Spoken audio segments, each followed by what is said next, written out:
semakin sudah ini sudah menurun ya, artinya tidak ada keseimbangan. Artinya Anda harus ingat bagaimana berpikir secara ini ada bisa ya tidak ada kesenjangan ya.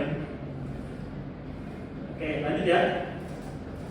Poin keempat, margin nilai ingin atas produk usaha jasa yang dilakukan atau menurut permintaannya. Merubah pola permintaan sehingga dapat sesuai dengan pola penawaran. Poin keenam, bagaimana melihara tingkat penjualan yang ada dalam menghadapi persaingan yang makin ketat. Mengurangi tingkat permintaan produk dan jasa yang telah ada. Selanjutnya, menghancurkan atau berintang kerendahan keinginan pada produk dan jasa tertentu. Nah, ini yang ini ya. Biasanya bagaimana misalnya mensaingi pesaingnya, bagaimana pun caranya yang dilakukan supaya pesaingnya bisa gagal ya dalam menjual satu produk. Ini yang terjadi. Dari ke 8 poin tersebut ada yang ingin ditanyakan? Silakan. Kalau ada yang ingin ditanyakan, silakan disampaikan kalau ada yang ingin. Jadi pahami, silakan ditanyakan dari terkait dengan permasalahan ini. Mengubah, mendorong, mengembangkan, mengaktifkan lagi penjelasan, memelihara, mengurangi serta meningkatkan. Nah, tadi saya sampaikan terkait penjualan mobil Toyota, dia melakukan pengembangan terus dan tiap tahunnya kita lihat orang. Sama juga sekarang model-model jilbab yang Anda pakai menggunakan. Ada nggak perubahan tiap tahun? Ada ya, pakaian Anda juga. Ada nggak perubahan? Makanya seorang yang masukkan produk tersebut sudah mensurvei ya, sudah mensurvei terus mengevaluasi apa yang menjadi dasar kebutuhan konsumen ya. Coba kita flashback 5 tahun yang lalu, 10 tahun yang lalu, belum ada yang namanya Grab ya, Gojek. Sekarang sudah ada. Sekarang orang sudah menggunakan handphone saja yang dibuka aplikasinya sudah bisa apa yang kita bukan. Ini kan pengembangan digital terus. Makanya ada di sini tentunya harus mengikuti perkembangan tersebut ya. Sistem digitalisasi.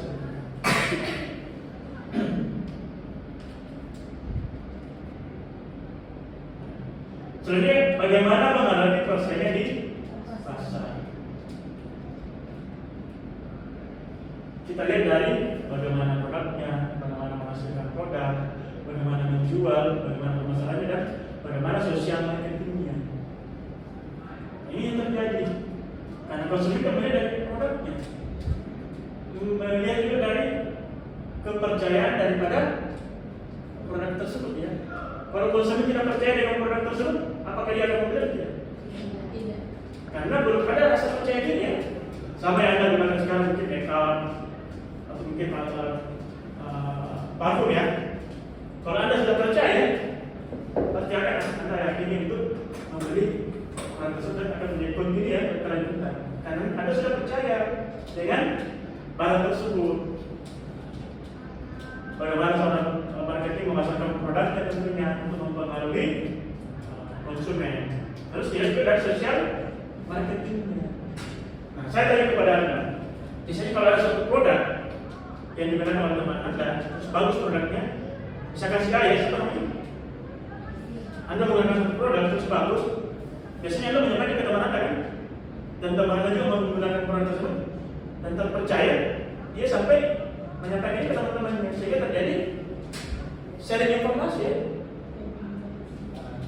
Sharing informasi terhadap produk tersebut sehingga ada kepercayaan untuk menggunakan produk itu. Jadi ini yang menjadi modal ya dalam pemasaran. Sehingga bagaimana customer yang menggunakan produk tersebut, perusahaan tersebut sukses dalam menjual produk ini. Kita lihat sekarang juga kalau kita misalkan kita gunakan dalam sehari-hari, misalkan sabun mandi ya. Dulu biasanya pakai sabun mandi tangan. Sekarang sudah. Kenapa? Pengembangan produk apa yang menjadi dasar kebutuhan masyarakat.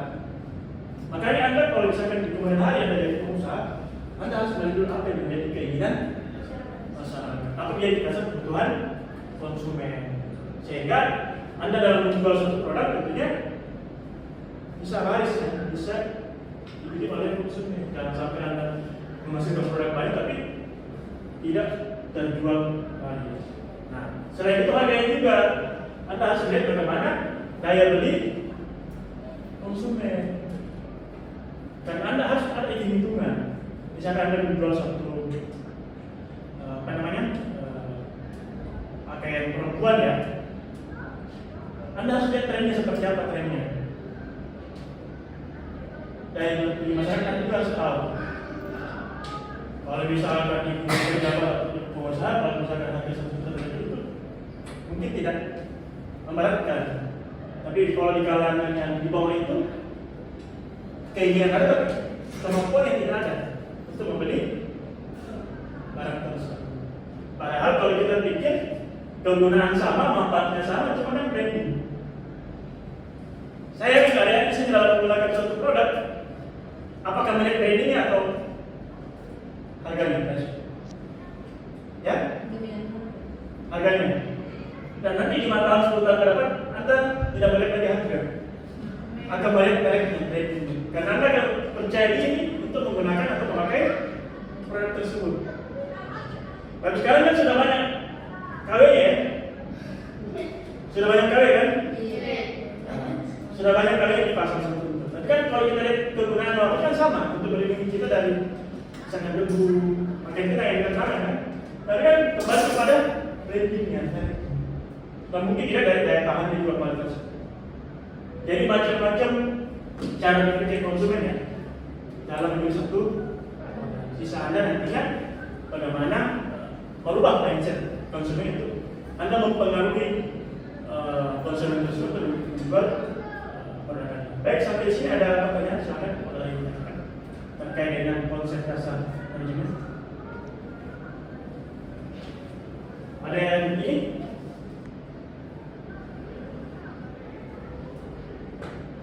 Silakan boleh ada yang bertanyakan. Kita tinggalkan terus masuk. Oke, silakan boleh bertanyakan. Kita ada yang bertanyakan, silakan. Yang lain? Gak ada ya? Terkait dengan konsep dasar. Kita seperti kita belajar pemasaran ya, karena kan terkait dengan penting dan tujuannya mempelajari ini yang akan nanti Anda implementasikan dalam kehidupan sehari-hari. Jangan sampai di kemudian hari Anda ada mungkin yang dari seorang pengusaha atau ada punya usahanya bisnisnya bisa nanti diimplementasikan. Karena kan melakukan suatu kegiatan usaha itu tidak serta-merta dibuat usaha saja, tapi ada skill dan kemampuan dalam melakukan suatu pemasaran.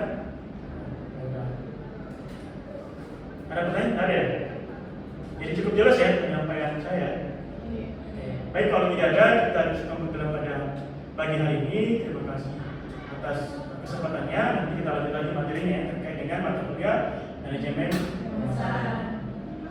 Nanti kita evaluasi kembali ya untuk materi selanjutnya terkait dengan ini. Itu bisa dipahami ya secara bersama. Baik, terima kasih. Saya ucapkan Assalamualaikum warahmatullahi wabarakatuh. Waalaikumsalam warahmatullahi wabarakatuh.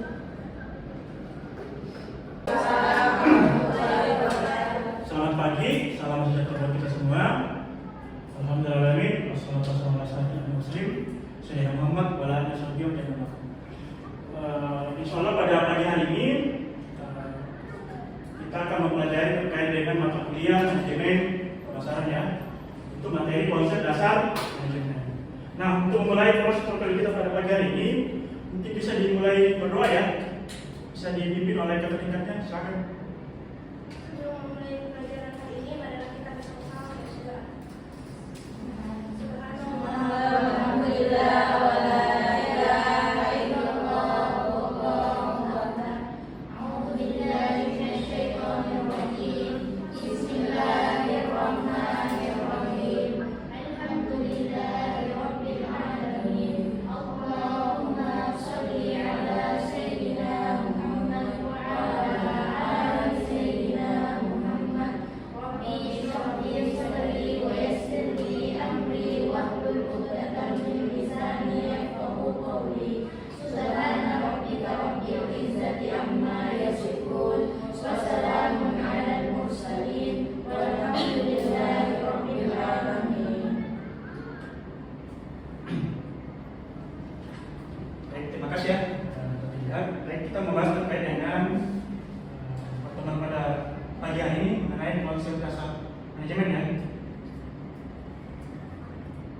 Oke, tentunya dalam konsep dasar manajemen ini mulai dikenal pada tahun 1950 ya.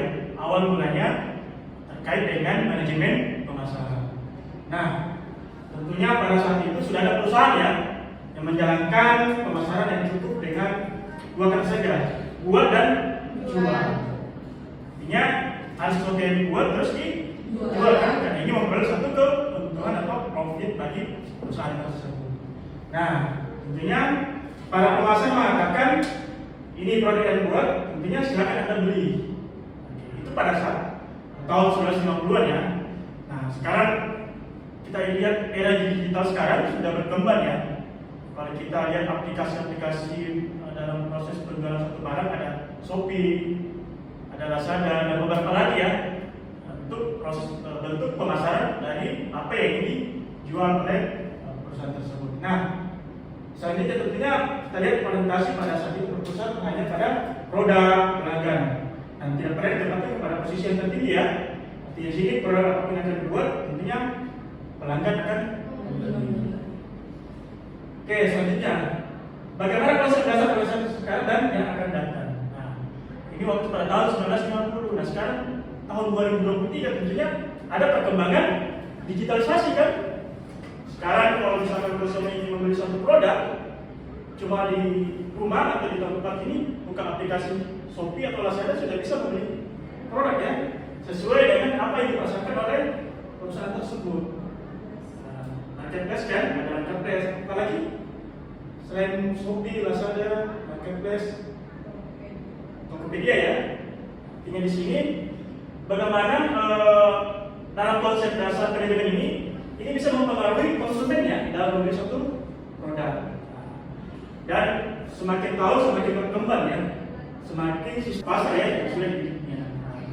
Ada yang pernah mengalami di sini. Kalau misalkan ke pasar atau ke mall, lain yang direncanakan ingin dibeli, lain yang dibeli sampai di mall. Sering ya? Sering ya? Saya terjadi ya. Inilah makanya seorang penjual bagaimana mempengaruhi mindset Anda dalam membeli suatu barang. Makanya harusnya jangan dasarnya keinginan tapi kebutuhan. Karena kan Anda diperdebatkan oleh dua poin ya, antara keinginan dan kebutuhan. Kalau ke pasar atau ke mall, apa yang diinginkan? Misalkan apakah sesuai dengan kebutuhan atau keinginan? Sesuai kebutuhan. Sesuai kebutuhan. Tapi realitanya kalau ke mall atau ke pasar apa yang terjadi? Mana yang mau tidak sesuai keinginan? Sesuai keinginan ya. Makanya kan dalam konsep pemasaran itu tentunya kuncinya perusahaan bagaimana lebih efektif bisa mempengaruhi konsumen untuk membeli satu produk dari perusahaan tersebut. Artinya mempengaruhi terus. Kita lihat mobil Toyota Avanza, Xenia, itu kan tiap tahun berubah terus kan, upgrade kan. Sekarang itu perkembangan teknologi handphone yang dulu cuma satu, sekarang ada. Sebenarnya sudah 4 ya. Berarti kan ini merupakan konsep dasar pemasaran yang memainkan pada ini. Mungkin ada di sini ada yang melakukan proses penjualan juga dan pemasaran di suatu perusahaan yang mempengaruhi Anda dalam membeli produk. Ada di sini. Ada? Ada. Oke, lanjut ya. Inilah apa namanya struktur ya terkait dengan konsep marketing. Tadi sudah sampaikan seorang pembeli jika mengunjungi suatu pasar atau mall tentunya melihat apakah kebutuhan dan keinginan. Dasarnya dilihat dari situ ya. Tentunya ini menjadi satu mindset seorang konsumen untuk membeli satu produk. Jadi kita ke konsep pemasaran ya. Ini target marketing. Saya tanya kepada Anda, seorang marketing di suatu perusahaan apakah dituntut untuk mencapai target atau tidak? Itu tidak alasannya?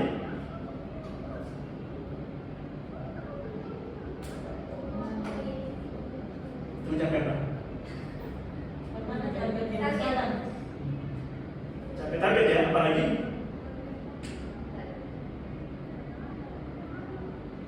Ini ya, jadi untuk mencapai target produk yang akan dijual. Karena kan setiap seorang marketing dalam satu perusahaan, bagaimana dia bisa menjual produk di perusahaan tersebut sehingga bisa melampaui batas targetnya. Artinya ini menjadi bonus bagi seorang marketing dalam satu perusahaan dalam menjual satu produk. Atau pernah ada yang menjadi pengalaman di sini seorang marketing mempengaruhi Anda dalam membeli produknya? Biasa kalau ke mall, biasa jengkel ya, harus jengkel ya. Karena Anda tidak dilayani secara baik. Maka itu seorang marketing harusnya bisa mempengaruhi konsumennya, harus bisa mempengaruhi konsumen sehingga konsumen tersebut bisa terpengaruh oleh produk Anda sehingga membeli produk Anda kan. Biasanya dong menyampaikan harganya seperti ini, produknya apa manfaatnya, karena dipikir seorang konsumen itu berbeda-beda. Ada yang melihat dari apanya? Dari harganya, pricenya. Ada yang melihat dari kualitasnya. Ada yang melihat dari pelayanannya. Makanya kalau Anda biasa ke mall melihat diskon, biasanya terpengaruh ya. Kenapa? Tadi sudah disampaikan kenapa kira-kira terpengaruh dengan produk diskon ini. Harganya ya. Biasanya misalkan harganya diskon 70% plus 20% lagi. Tentunya ada daya tertarik bagi dia untuk membeli produk tersebut. Padahal harganya sudah dinaikkan terus dikasih diskon. Itu yang terjadi. Sehingga Anda berpikir, wah ini sangat murah. Ternyata sudah. Dan pernah Anda masuk di minimarket harganya misalkan setiap angka di belakangnya 990. Pernah ya? Artinya itu mempengaruhi mindset Anda dalam membeli. Itu kan kalau misalkan 14.990 itu sudah 15.000. Anda lihat di 15.000, ternyata saat membayar di kasir, kasirnya menyampaikan ya ada uang kecil cuma berapa. Biasanya seperti itu kan? Itu kan secara tidak langsung mempengaruhi mindset berpikir Anda untuk membeli produk.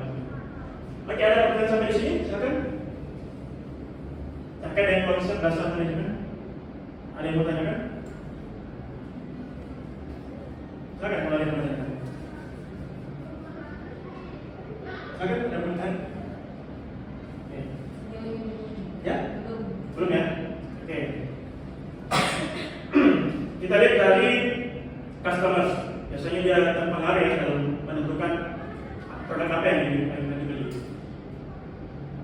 Yang mereka sampaikan melihat dari produk perusahaan tersebut, keuangan, kemampuan daya beli konsumennya, pengembangan dari perusahaan tersebut, terus bagaimana pelayanan penjualnya ya kepada customer. Ini kan mempengaruhi. Karena melihat daya beli masyarakat juga seperti apa, kemampuan membeli produk tersebut. Makanya sebuah perusahaan dalam menghasilkan atau menjual produknya juga melihat juga kondisi daya beli masyarakat. Melihat daripada daya beli masyarakat. Nah, kalau misalkan ini lingkungannya seperti apa, dia menjual sesuai dengan kemampuan masyarakat, kemampuan pelanggan. Makanya jika ingin membuka suatu usaha, harusnya terlebih awal Anda bersurvei bagaimana lingkungan sekitar tempat Anda akan menjual. Seperti itu ya.